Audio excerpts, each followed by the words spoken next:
Hi, my name is Todd Lamley, and welcome to CCI Security Version 5 Technologies, Firepower Threat Defense.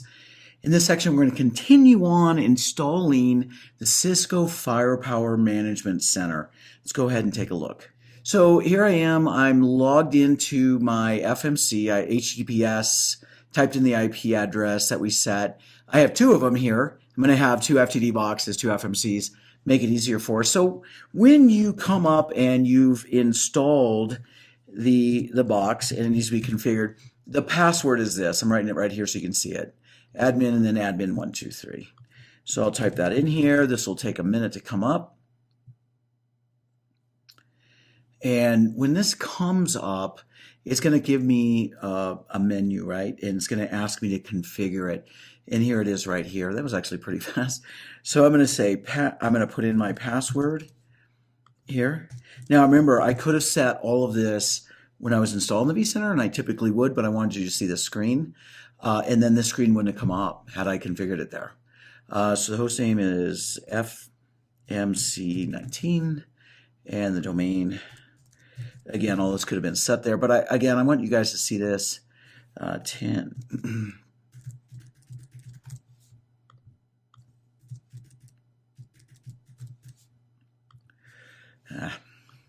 And I have a tertiary here. Okay, so I've got my DNS servers, my domain, and I could set more down here. I typically won't, but I could set the clock here. And I'm going to show you where to set all this stuff manually once we get in. So had you gone in to and configured it at the vCenter, then we wouldn't get this screen. All this would have been configured up until here. And then I'll show you where to set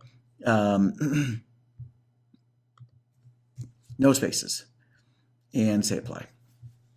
So again, we could have done this at the vCenter when I was installing this. I put this in here, I'm installing this. It's going to come up to a screen. This is going to take a couple minutes. So I'm going to show you one that I just finished. So this one just finished doing what I just did there. And we're going to go ahead and use this one here. And go ahead and log in. Now this also takes a couple minutes to when it comes up for the first time before I get to my basic screen. And we're going to go in and we're going to take a look and we're going to license this guy. So when we come up, we come up into what's called the overview screen, overview dashboards. All right. And so nothing is going to be here. That's the default screen. I'll show you how to change your default page.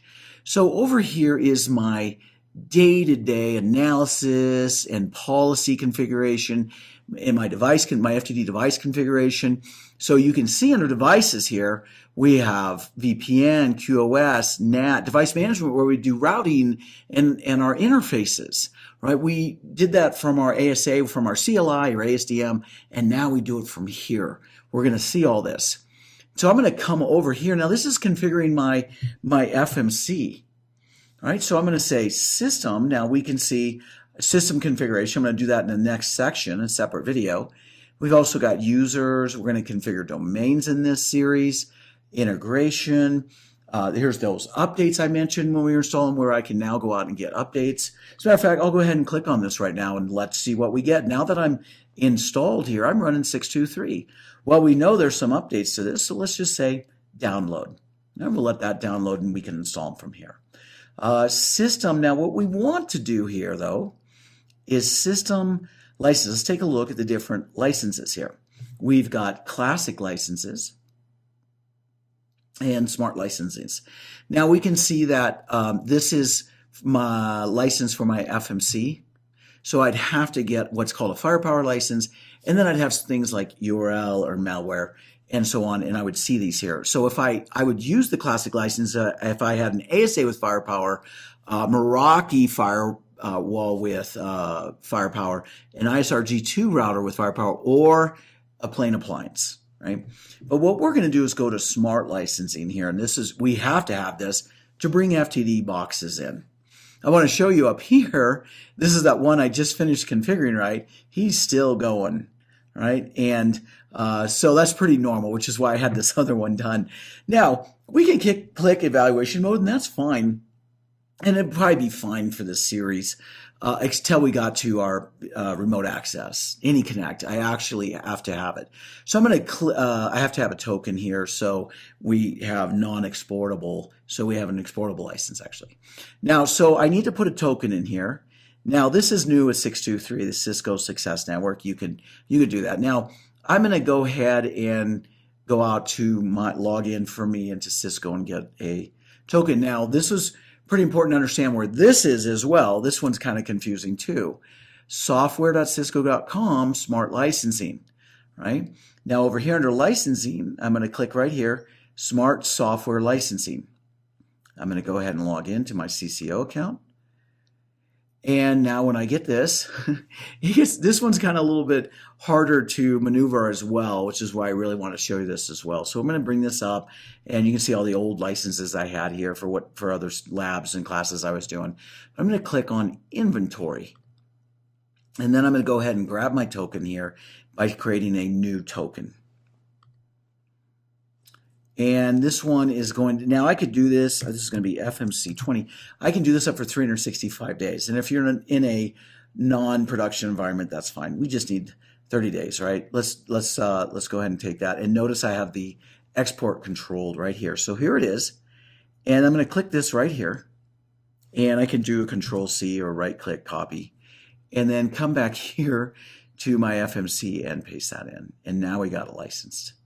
Nice. Okay, and it's going to talk to the server. Now, I have a blog post out there that talks about, hey, you get to a customer and they say, I can't get to the smart licensing server. Like I'm inside and it's, I can't get to the internet, I can't do it. Well, there's a server that Cisco creates that allows you to go on the edge that will talk to your inside boxes, right? Now, in this case here, we can stop this connection, deregister this FMC. We can resynchronize this. If we needed to. And then this doesn't say we don't have licenses. We actually do. We have 25 licenses because that's what an virtual FMC can take. We'll start seeing as we have FTD boxes that these are being used. So the key is that when we go into our device, when we bring it in, we're going to see that we have the capability for Apex and our VPN, which are where our exportable licenses are needed. Okay, so we can see that other one still spinning around up there. So what I wanted to show you is we're going to come in, you're going to configure this and license it. Now we're ready to configure it. So in our next section, we're going to come back and we're going to do our health configuration, our health policy, and our health alerts, and our system configuration. This is configuring the FMC. Once that's done, I'll go ahead and bring our devices in.